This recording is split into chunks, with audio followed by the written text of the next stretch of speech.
Sobre o exame físico, apesar das queixas reumatológicas serem bastante frequentes, o mesmo não acontece com os achados de exame físico.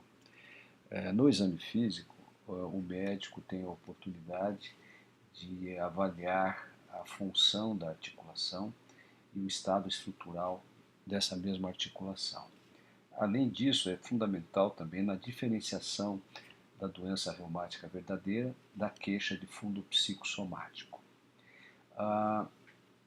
Os sinais mais procurados em exame físico são o edema, a sensibilidade, a limitação de movimento, a crepitação, as deformidades e as instabilidades. O edema ele pode ser causado por coleção líquida intraarticular ou periarticular, como por exemplo nas bursites. Deve ser separado do aumento de volume de ossos e de coxins gordurosos extraarticulares. A sensibilidade ela é avaliada pela palpação, né? E a sua localização ajuda a determinar se o processo é intra ou periarticular. A crepitação é a sensação produzida pelo atrito de superfícies ásperas, percebido pela palpação e até mesmo pela audição em algumas situações. Significa que a cartilagem articular, que antes era lisa e deslizante, tornou-se áspera pelo desgaste. Deve ser separada do que se chama de estalo, causado pelo deslizamento dos tendões e ligamentos sobre a superfície articular e que não tem significado especial, podendo ser ouvido em juntas normais. A limitação de movimento, para sua avaliação, é necessário que se conheça a amplitude dos tipos de movimentos que cada articulação é capaz de fazer. E a limitação se deve à dor, à fraqueza e a alterações nas estruturas articulares e periarticulares. A deformidade é resultante de aumento de volume ósseo, subluxação articular, contraturas e anquilose em posições anômalas. E a instabilidade articular está presente quando o movimento da articulação é maior que o normal em algum sentido.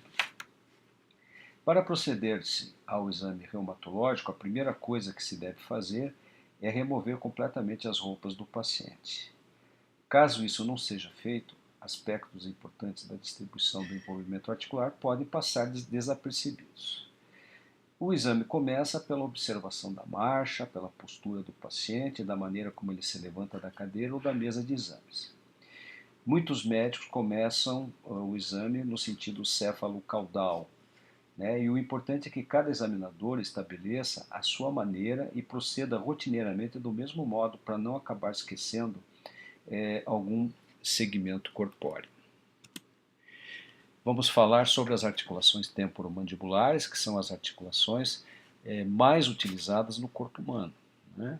Elas podem ser palpadas enquanto o paciente abre e fecha a boca à procura de sensibilidade e crepitações. Basta o examinador, né, procurar entrar com o segundo e terceiro dedo das suas mãos nas superfícies do espaço articular, palpando as superfícies articulares. 3 movimentos podem ser executados por essa articulação: abertura e fechamento da boca, movimentos de lateralidade da boca e movimentos de projeção, protrusão, né, anterior e retrocesso da mandíbula. Esses são os movimentos das articulações metacarpofalangianas e interfalangianas e suas respectivas amplitudes. Aqui os movimentos do polegar, de abdução e oposição, também com a sua amplitude de movimento. Nas mãos é muito importante o reconhecimento de deformidades. Então vamos citar aqui algumas, né, que são importantes para esse reconhecimento. Então, os nódulos de Eberle e de Bouchard são produzidos por hipertrofia óssea. Os de Eberle em interfalangianas distais e os de Bouchard na proximal. Ambos são achados de artrose das mãos. Lembrar que a artrose é sinônimo de osteoartrite. Então, em osteoartrite e artrose avançada, vocês vão encontrar esses nódulos de Eberle e de Bouchard. Uma outra deformidade importante é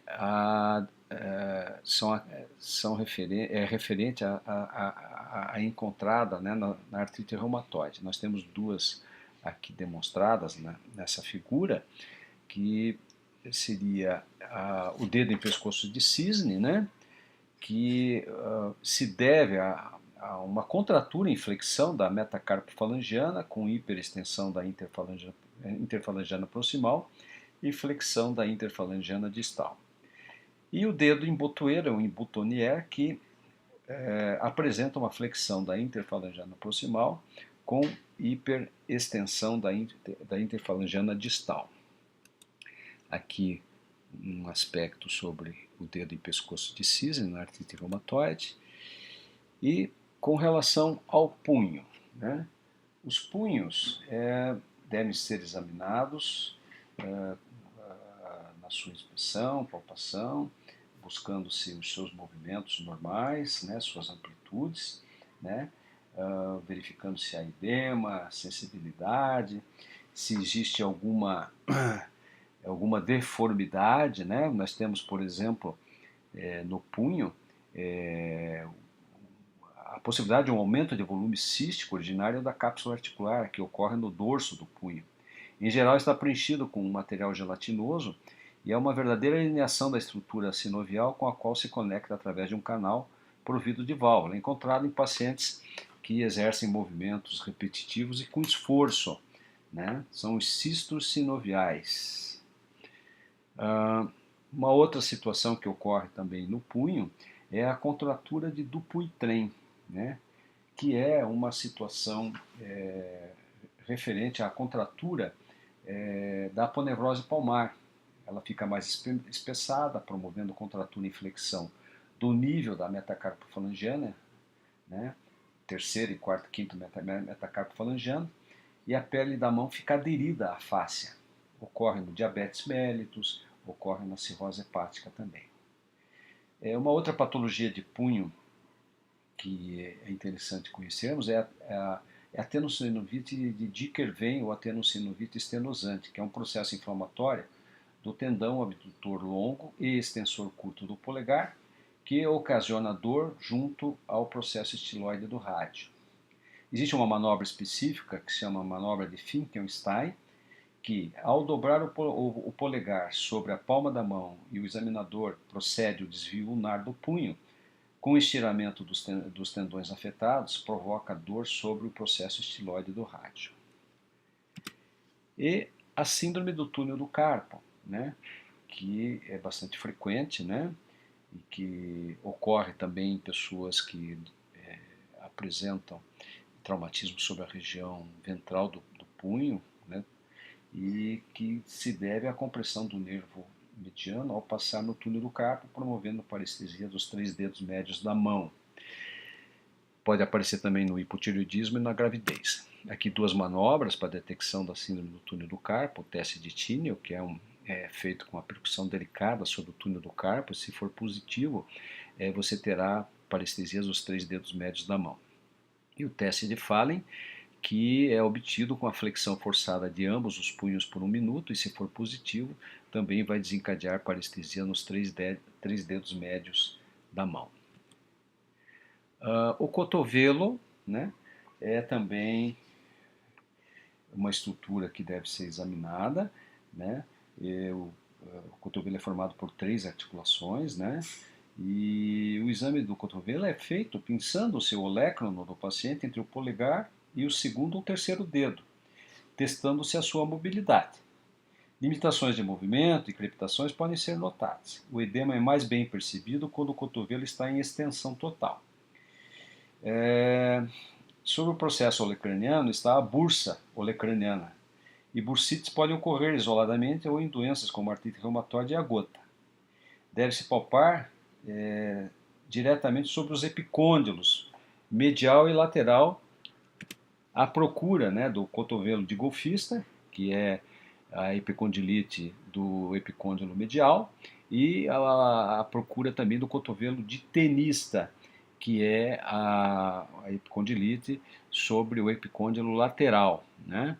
Então, epicondilite do tenista e do golfista, né? Então, são as estruturas que devem ser pesquisadas de rotina. E o exame da região torna-se mais completo com a inspeção e palpação da superfície extensora do antebraço, à procura de nódulos subcutâneos, como ocorre, por exemplo, na artrite reumatoide.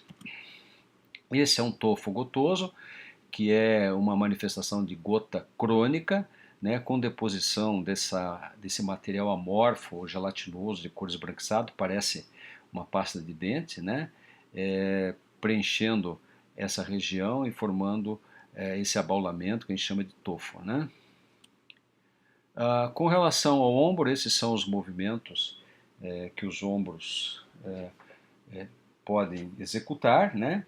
E a articulação glenumeral, ela é formada pela articulação da cabeça do húmero e pela cavidade glenoide da escápula, que é um tanto rasa. O manguito rotator é o conjunto de tendões do supraespinhoso, do infraespinhoso, o teres minor, que é o redondo menor, e do músculo subescapular. Os três primeiros se inserem de maneira conjunta na tuberosidade do húmero. A bursa subacromial situa-se embaixo do acrômio e se estende por baixo do músculo deltoide.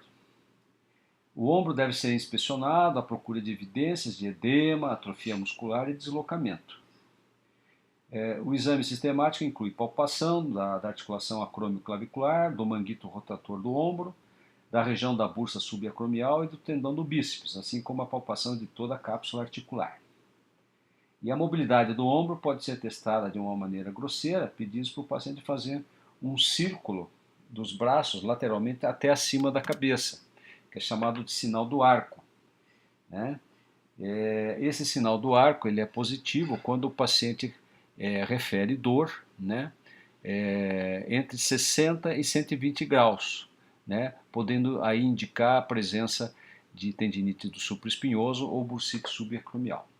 Manobras específicas para as várias patologias do ombro serão estudadas à parte em aula prática.